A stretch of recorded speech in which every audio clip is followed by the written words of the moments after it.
Hi there. I'm finally doing it. I'm putting myself on YouTube. I've always wanted to do it, but for some self sabotaging reason or another, I never got to it. But then I realized I have a phone, I can just start recording. And maybe I don't have the quality, but I make up for it with the quality of my personality. But yeah, this is how it's going to go. I thought of a topic close to my heart, and let this be some sort of digital diary journal, and we can find solidarity and commiserate on our people pleasing tendencies. Yay, how fun! For me, what that means is putting everything and everyone, prioritizing that above your wants and needs, to the point of just throwing your mental and physical health down the drain. And I've been thinking a lot about what it means to say no or yes, or where this inability and disrespect and lack of power and gravity to the word no started from for me.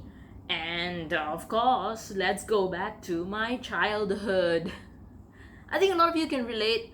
You know, we grew up trying to be like the perfect kid, never having to burden or worry our parents, and in the process, realizing that we just hid or forgoed our needs and wants, especially in the emotional sense. Like, bless our parents, they try to give us material things because they didn't have it, but they didn't know much about emotional intelligence, emotional regulation, and that led to a lot of conversations where we were gaslighted and our feelings were diminished.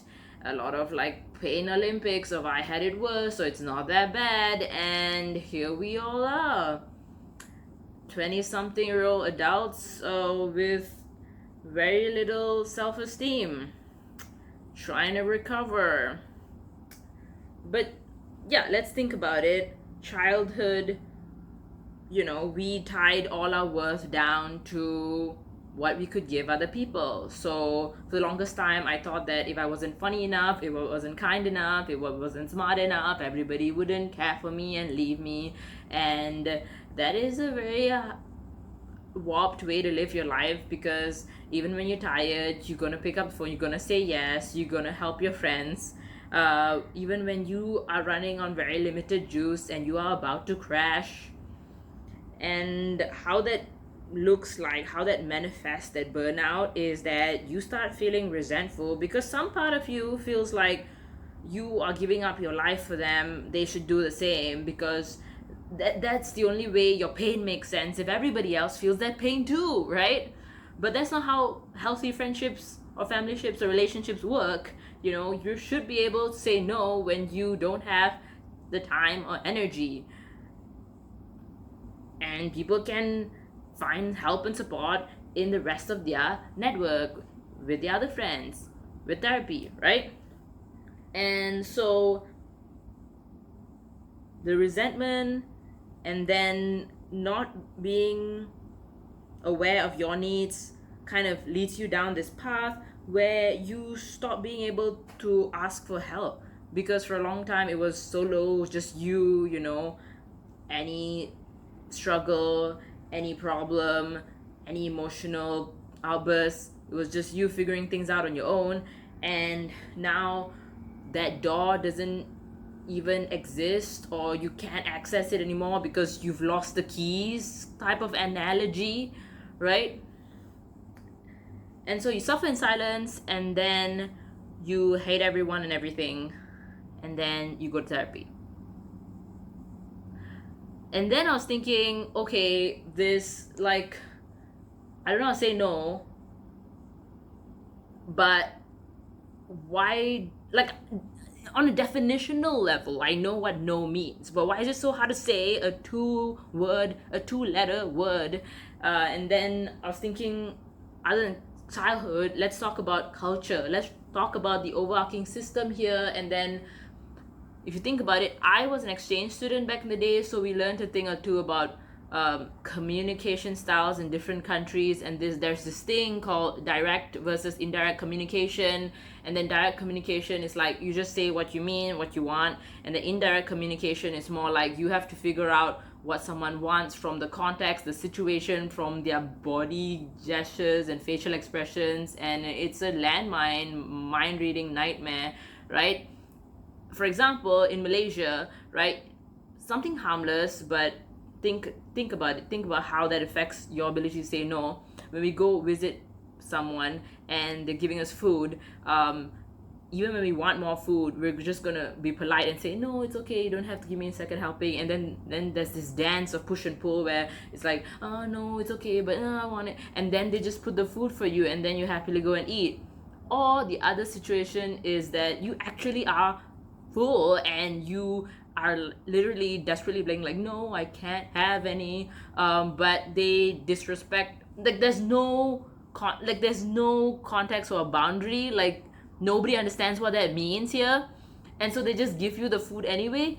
And so you realize that your no's are meaningless in this society, and you stop caring about it too. You stop being able to use it because inside you think it doesn't have meaning, right? Boom. And that also leads to like people's perceptions of other people. Like if you were an indirect person and then you were carrying, let's say, a heavy load of cardboard boxes, that's random, and then you are like struggling, but you're not gonna ask for help, you don't know how to do that, but you're like, you just expect your friend to be helping you or asking if they can help because you do that, why can't they do that? But then maybe they're a very direct person and they respect that if you have something handled, you do you, and then they're just like, if you don't ask for help, I'm not gonna help you. And that's perfectly valid too. But then now you're sitting there thinking like they're a rude, selfish beep. And then boom, how do you maintain a healthy relationship without this kind of awareness? You start actually sitting down and thinking like all these thoughts and figuring yourself out and unpacking and unlearning and rewiring your brain to actually value the word no, because it is life changing and life saving. You need to be able to say no, so that you can respect your own time and energy and boundaries, so you don't burn yourself out and die. And even in any relationship, consent, boundaries, like even in your jobs or school, like if you don't want to get exploited, you need to be able to advocate for yourself.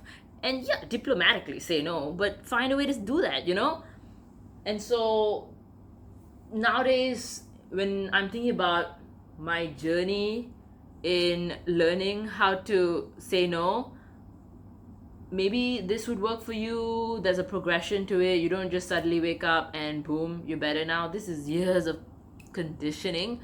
Take it easy, babies crawl and then walk and then run. You can't just suddenly become an expert and a master.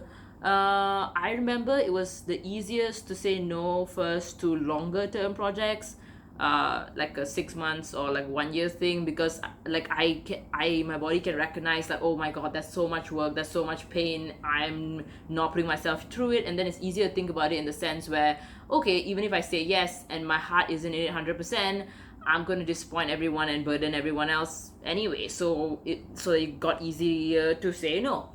And then the second kind of phase of saying no was like acquaintances, like people that aren't really in my super circle. And then if they asked me to help out in their society or club or resume or whatever, if I don't have the energy, it was easy to be like, hey, I'm sorry, I can't help you now, I'm busy.